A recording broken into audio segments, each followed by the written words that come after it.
Hello everyone, welcome to my channel Code with GD. In this video, I am going to tell you about what is RabbitMQ and I am going to tell you about different RabbitMQ components. This video is part of my message queue series. In the previous video, I told you about what is a message queue and where you should use message queues. So if you want to know about it, refer to my video. Link to the video is also available in the I button at the top. In the subsequent video, I will code for RabbitMQ using Node.js. Make sure to subscribe to my channel. So let's start with RabbitMQ and its components.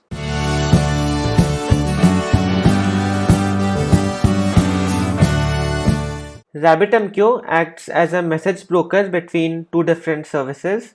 For example, if you have a service, let's say you have a service A and you have another service B. If service A wants to send a message to service B, it will not directly send the message to service B. The message will pass through a message broker, which is RabbitMQ in this case. If you want to know more about message queues, check out my video on what is a message queue and where are they used. The link will be available at the I button in the top. So the service that wants to send the message is called publisher. Publisher because it publishes the message on the message broker. Now this publisher will send the message to the broker and this service B will read the message from the message broker. Since the service B has subscribed to the messages in the message queue, we call it subscriber. And this broker is my middleman. So this will publish and this will consume. This will consume because my service B has subscribed to the broker. Now this looks simple, right? A publisher published the message to the broker and the broker sent the message to the service. But in reality, a lot of things happen internally in RabbitMQ. Let's have a look at that. So RabbitMQ has something called exchanges. So we can also call this a producer in case of RabbitMQ. So assume that I have a message broker. Assume that the producer sends this message to my RabbitMQ.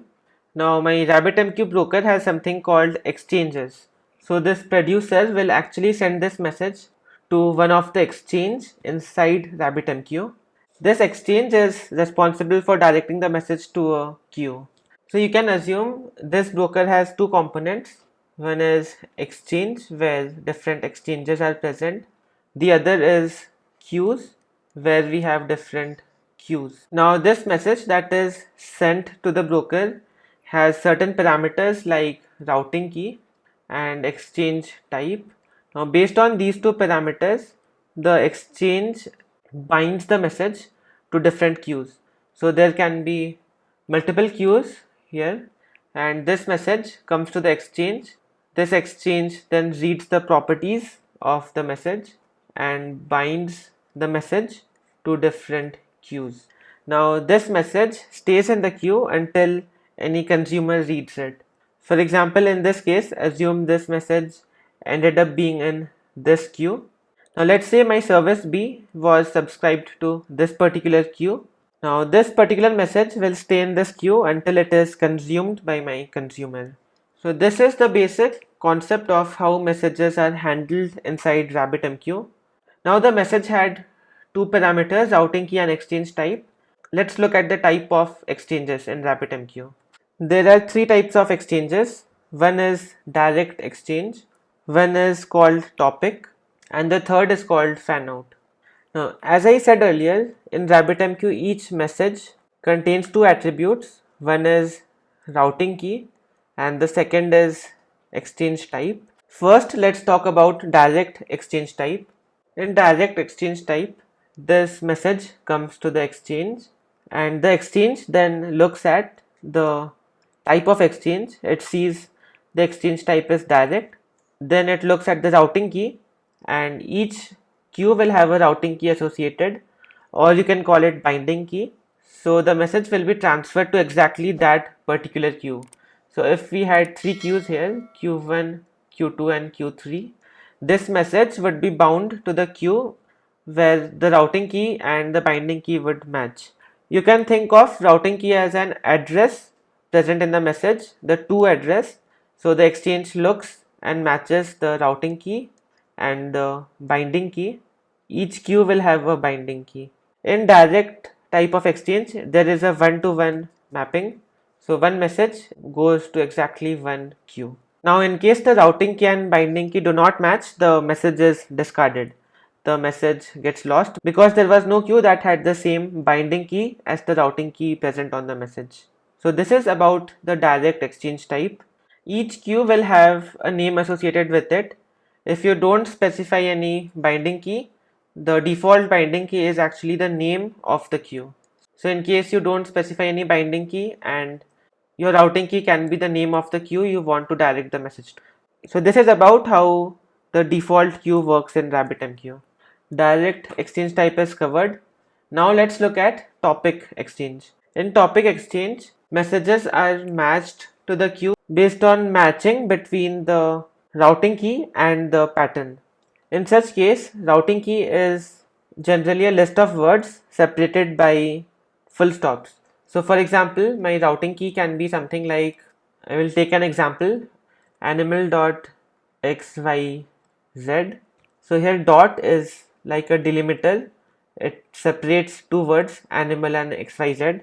Now in this case, we have subscribers. The subscribers can subscribe to a pattern and specify a matching pattern. For example, in this case, the pattern can be something like animal.hash. Hash is more like a wildcard. So animal.xyz matches with this pattern, animal.hash. So this particular message will be sent to the queue for which this topic was present. So this is about topic exchange. Next, let's look at the fanout exchange. The concept of fanout exchange is simple. It will just take the message, it will check the message type. If it is fanout, it will just ignore the routing key and it will send the message to all the queues that are present irrespective of the routing key. Since we are fanning out the message to different queues, it is called fanout. When a message comes to the message broker, if no particular queue can be assigned to this message, RabbitMQ provides something called Deadletter exchange.